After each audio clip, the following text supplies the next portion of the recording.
On connaît tous cette impression, pas vrai? D'être un peu comme un hamster dans sa roue. Boulot, corvée, repas, et hop, on recommence. Les journées sont pleines, c'est vrai, mais à la fin, on ressent une sorte de vide. Et le truc, c'est que ce n'est pas juste qu'on est débordé. Non, non. C'est le symptôme de quelque chose de bien plus profond, un problème qui nous concerne vraiment tous. Franchement, cette phrase, elle est percutante. Elle met le doigt pile là où ça fait mal. Elle décrit parfaitement ce sentiment qu'on peut tous avoir, être coincé dans une boucle sans fin. Une routine qui, petit à petit, nous coupe de ce qu'on veut vraiment faire de notre vie. D'où cette question qui revient tout le temps. On a l'impression de courir partout sans jamais vraiment avancer, n'est-ce pas? On s'agite, on coche des listes de choses à faire, mais le soir venu, on a ce goût un peu amer de faire du surplace, très très loin de ce qui nous fait vibrer au fond. Alors, allons-y, creusons un peu. Ce sentiment de spirale, ce n'est pas juste qu'il manque des heures dans la journée. Ce serait trop simple. C'est bien plus profond que ça. C'est une véritable crise de sens, en fait. On vit dans un monde qui nous pousse à être constamment en mode réaction, au lieu de nous laisser être en mode action. Et le point vraiment important ici, c'est qu'il ne faut pas voir ça comme un échec personnel. Pas du tout. C'est un défi de notre époque, un défi que tout le monde rencontre. On a des journées remplies jusqu'à la dernière minute. Et pourtant, ce sentiment de vide peut s'installer. C'est là qu'il faut un déclic, un vrai changement de perspective. Il faut arrêter cette bataille perdue d'avance de la gestion du temps. Le seul enjeu, c'est de diriger sa vie, de passer de passager à pilote.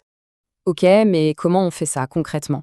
Eh bien, la première étape, c'est de redéfinir complètement notre relation au temps. Et pour ça, tout part d'une distinction super importante, une distinction qu'on a tendance à tous oublier. Et voilà le cœur du problème. D'un côté, il y a l'urgent, les factures, les mails, ça crie, ça clignote, ça demande notre attention maintenant. Et de l'autre, il y a l'important, apprendre quelque chose de nouveau, lancer ce projet qui nous tient à cœur. Ça chuchote à peine. Et bien sûr, dans le bruit ambiant, on entend toujours celui qui crie le plus fort. Mais l'ennemi ne vient pas toujours de l'extérieur. On a aussi nos propres saboteurs, juste là, dans notre tête. Le plus connu, c'est cette petite voix qui dit « Dépêche-toi, allez plus vite !»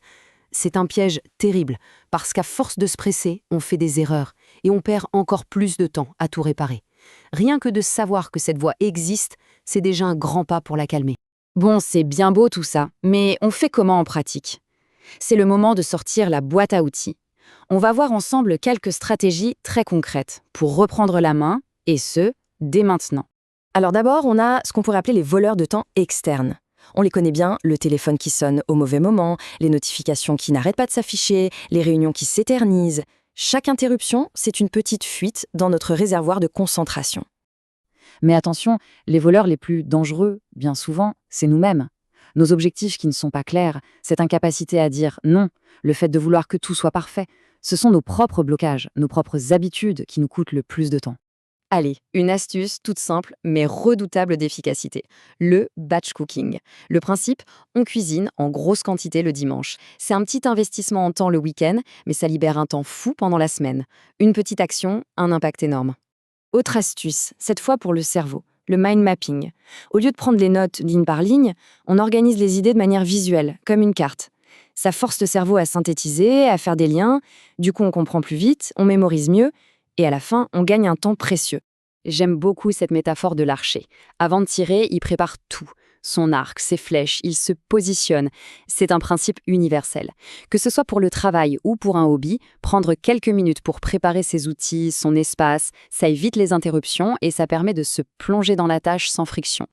Ces astuces, c'est super, mais ce sont des pièces de puzzle. Pour que ça marche sur le long terme, il faut un système qui fait le lien entre ce qu'on fait tous les jours et ce à quoi on aspire profondément. Et ce système, cet outil magique, c'est l'agenda. Cette phrase de Stephen Covey résume tout.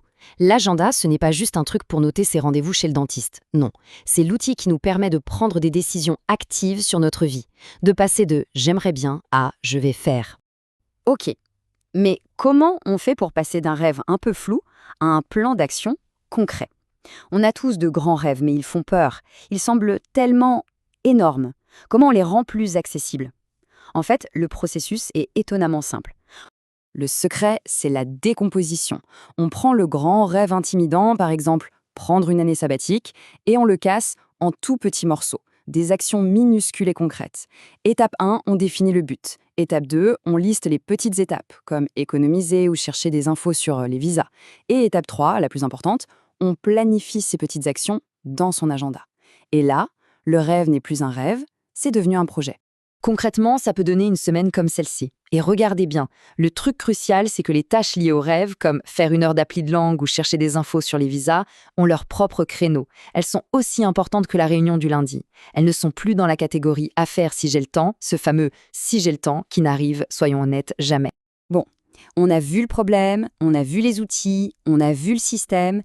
Maintenant, il ne reste plus qu'une seule chose à faire, c'est de commencer. D'arrêter d'attendre et de se lancer.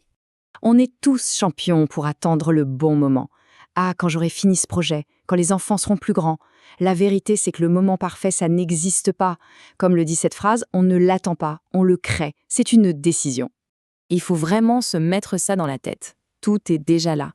Ce qui manque, ce n'est pas le courage ou la chance ou le talent. Non, ce qui paralyse, c'est de ne pas savoir par où commencer. C'est le flou.